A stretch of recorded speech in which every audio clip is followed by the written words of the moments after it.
all that is there is consciousness only, right? Consciousness only is there. And in reality, we are experiencing different level of experiences, different pain, suffering, everything we are experiencing. Okay.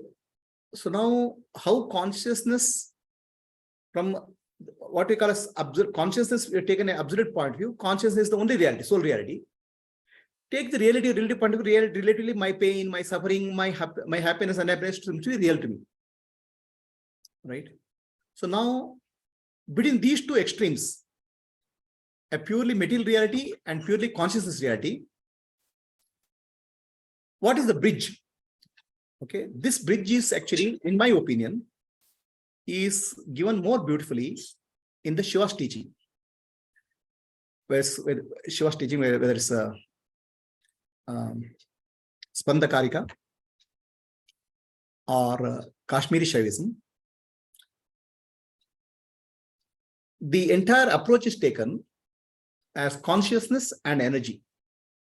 Energy is consciousness in movement. Spanda. Okay. So Spanda, energy movement has a frequency. At various frequencies, various levels of experience happens. They're called lokas. So Spandakarika or Shiva Sutra gives almost 36 levels of experience. And it gives a step-by-step process by which you can go from one level of experience to other experience. You can dissolve from the grossest experience, you can dissolve into subtler and subtler experiences. That's called Laya. Okay. So is that energy movement is more and more, what they say, it's freeing the consciousness, but the energy movement is changing, obviously, and therefore it is becoming, it is transitioning those levels. So it's actually any energy, any energy is more cyclic in nature. The wave, right? If you look at pendulum moves left and right, still and moves again, starts movement. So energy of Shiva or consciousness has two movements, Unmesha and Nimisha. Unmesha means upsurge, Nimisha means inward movement. Okay. So there's an expansion and a contraction of energy. So the expansion will give rise to the world, contraction will give rise to dissolution. And this is a continuous process. It happens at the larger scale, it happens, macroscopic scale happens, at microscopic scale happens. Microscopic scale, we can see our breath goes in, stops, breath moves out. Life and death in the breath movement itself. Everything is a movement, energy, right? So in this movement, depending on the frequency, various manifestations happen. Right? So now this movement is periodic. That's why we speak of yugas, kalas, everything is periodicity. There's an order in that. Now, with that background in mind, what exactly is your question? With that background in the mind, the experience of each of that levels is varying, probably because the way the energy is, the spanda is happening is varying. And we agree that, right? That is what we are saying. Now, how do we use it as a technology into easing the pains? Yes. So the technology is already, there are actually various, the technology of this understanding of yoga, how it is used as a technology for easing the pain. It is being done already. Okay. There is a, what you call as pranic healing. Pranic healing. Some amount of diseases are healed with the prana shakti, right?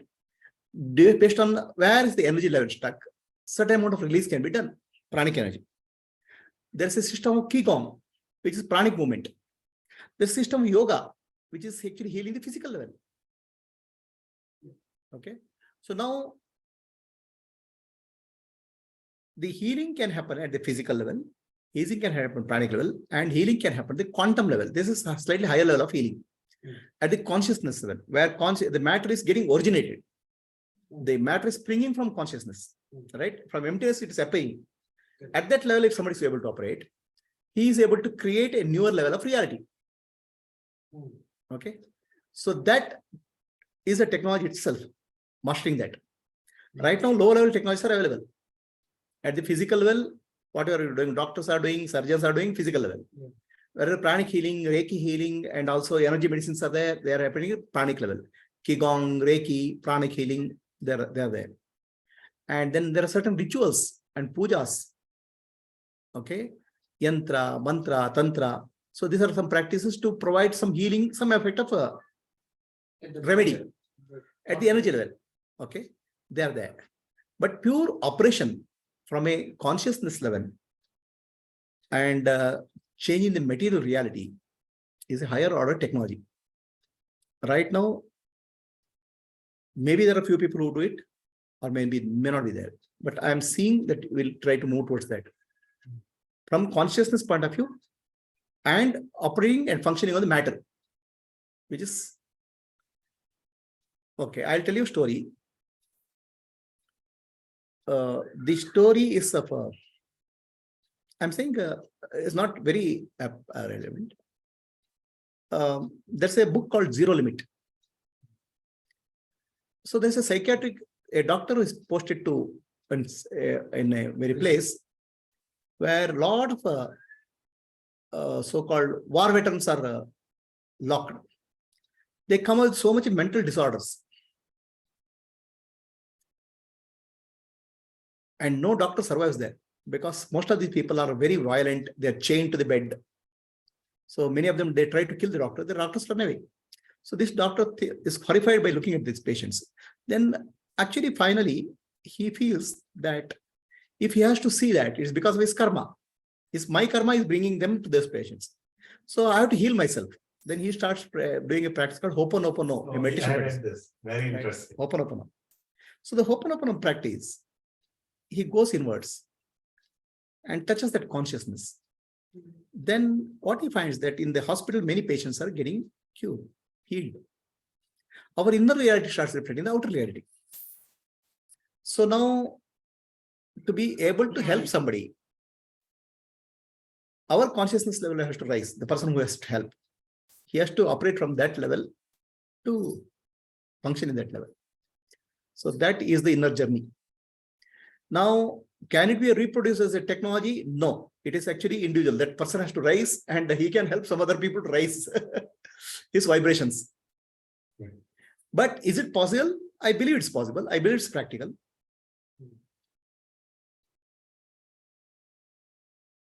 So through that, we can show the operation of consciousness in tandem with energies of what is all this is. Yeah. The conscious, if you take a pure consciousness approach, scientists can take that approach. They're eventually moving towards that only. Eventually, the entire science, psychology, and maybe biology is moving towards more of a what you call quantum biology, quantum consciousness, and quantum energy. So it's moving towards energy healing, energy practices. I don't see it's very far off. It's not very far off. See, the thing is, it requires a lot of evolution of the individual. Not all the people can handle it. It's not like it requires a shift in the consciousness. Okay. So in the days to come, I would say quantum biology will be reality. Quantum healing will be reality. Okay. And materialization or creation of matter with quantum energies will be reality. I mean, whether you are using a equipment or consciousness, I don't know. But ultimately, from the Newtonian science days of operating purely on the mechanical law, mechanical universe, we are moving to a more of a conscious universe model. Where predominance is given to consciousness and energy, life force. Not very far off. Spirituality will have to get a lot more embedded into science, right? For that. The question is whether spirituality will get embedded into